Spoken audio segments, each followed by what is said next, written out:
This is the degradation of the presidency. This is where we have come to. None of us have ever seen this. The reason is that it is not to be done.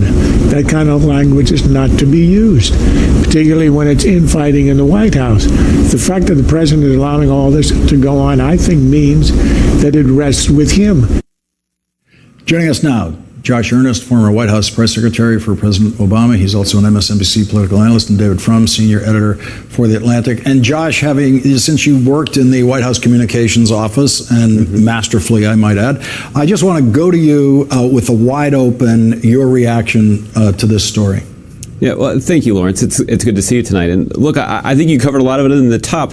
One of the things that we know about Anthony Scaramucci is he got this job because he was viewed by the president as somebody who was really good on cable TV. And with all due respect to the people who are regularly on cable TV, that is not an automatic direct translation to being a good White House communications director. Being the communications director at the White House means having judgment. It means having some self-awareness. It means having discipline. It also means having some sophistication when it comes to dealing with reporters. And what's clear after this New Yorker story is that Anthony Scaramucci doesn't have any of that.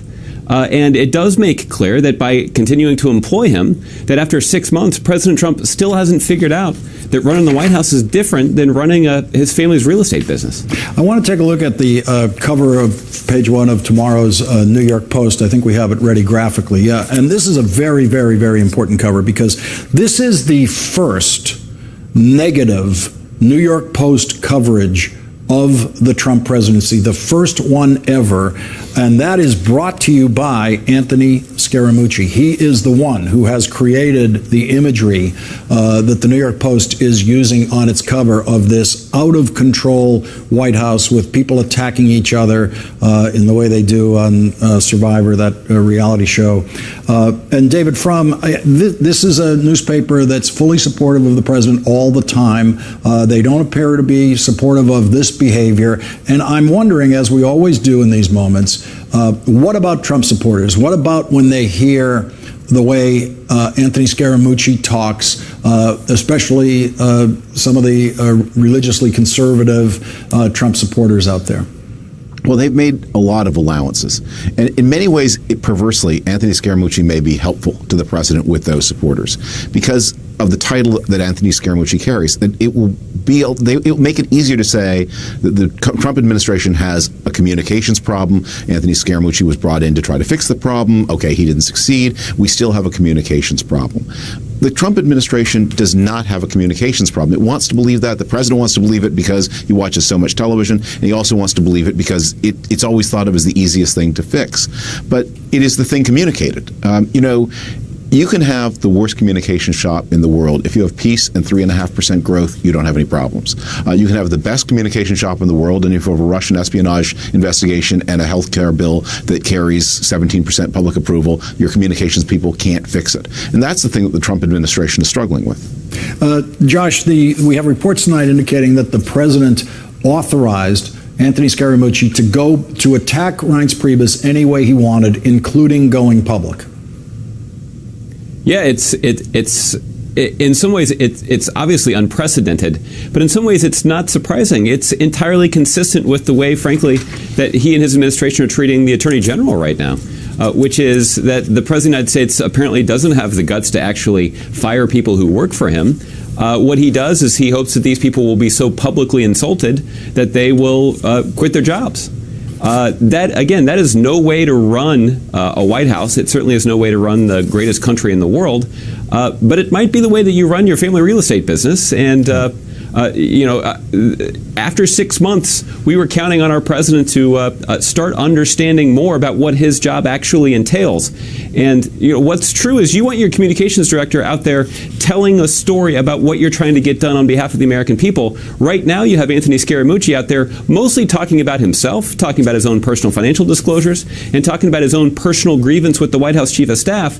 If he's not telling the president's story, the only people who are the president's critics. And look, David's right that even if you are dealt a good hand, you can manage with a poorly run communication shop, but there's nobody in America, including the president himself, who thinks that he's playing a good hand right now. So Anthony Scaramucci has explained it all in a tweet tonight saying, I made a mistake in trusting in a reporter. It won't happen again. David Frum, that's what he thinks his mistake was. Well, White House communications directors shouldn't trust reporters, and if they do, that's not an excuse. That actually makes the problem worse. What we're watching here, as we watch Scaramucci, is the attempt to fire, as Josh just said, the Reince Priebus. I was reading today about the nastiest previous firing of a chief of staff, and that was the firing of Don Regan in the Reagan administration. First Lady Nancy Reagan thought that Don Regan was disserving President Reagan in a number of ways. And she then conducted a campaign in the press that led ultimately to Reagan's firing / resignation. But the reason she did that was because the president wanted to keep him. We have never seen before the president acting the part of the first lady and not refusing to fire the person who he has the most authority over. It would be easiest to fire. I mean, he is the chief of staff. He's not a cabinet secretary. He's not an attorney general. He hasn't been confirmed by the Senate. The next chief of staff doesn't have to be confirmed by the Senate. Donald Trump is taking the Nancy Reagan part, and that is really strange. Josh, the tweet that he's issued, I made a mistake in trusting in a reporter. It won't happen again. It's a wonderful tweet because if he's saying he made a mistake in trusting in a reporter, trusting in the reporter to do what? Not report that he said those things? And if it was his intent to not have those exact words reported and attributed to him, that means he was calling up Ryan Lizza to leak to him. And this is the guy who's saying, I want to kill all the leakers. Yeah, this is the guy who claims that leaking is the biggest problem in the White House, and apparently he is one of the foremost purveyors of that conduct. One of the other things that reveals Mr. Scaramucci's naivete about his job is that he entered the office, and even in this, and he told Mr. Lizza that he was planning to fire everybody in the communication shop if they didn't come clean about their history of leaking. We had an expression actually in the Obama White House about this, that every once in a while people would accuse the communications operation of leaking. That didn't happen very often, those accusations. And our response actually was, there was one of my colleagues in the White House who had this response, which I think was pretty apt, which is the reason that people in the communications shop typically don't leak is the same reason that janitors typically don't vandalize the bathroom, because they know they're going to have to clean up the mess. Right. David Frum, both of you served in a White House. David, you in a Republican White House, Josh in a Democratic White House. I just want you to talk for a moment about the honor of serving in a White House, what it feels like, and what it feels like to see a presidency come along and try to hire someone like Anthony Scaramucci. Well, one of the ways that White Houses work is not just with loyalty to the president, but with loyalty among the various staffers. When I worked in the Bush White House, Ryan Lizza, who was then not the international celebrity that he has become tonight, would sometimes call me, and we had a pre-existing friendship. And in those 6 months after 9/11, when there was an absolute edict against anyone talking to the press for any reason, whether they were your old friend or not, we would talk about family, and that would be the end of the conversation. I wouldn't talk to him. And I did that not because I had anything so interesting to share. I truly did not. But because I had loyalty to my colleagues. I cared about them, and I felt that they cared about me. And that's Josh. I assume you echo that feeling, the collegial feeling, the in this together feeling that a White House is supposed to have, and usually does. Yeah, that's exactly right. One of the benefits that President Obama took with him into office, and David and his colleagues and his boss all benefited from this too, is that many of us worked together for more than a year, in some cases 2 years, on the campaign, which meant that we had spent a lot of time working together already. We are also deeply personally invested in the campaign, in the agenda, and in the president.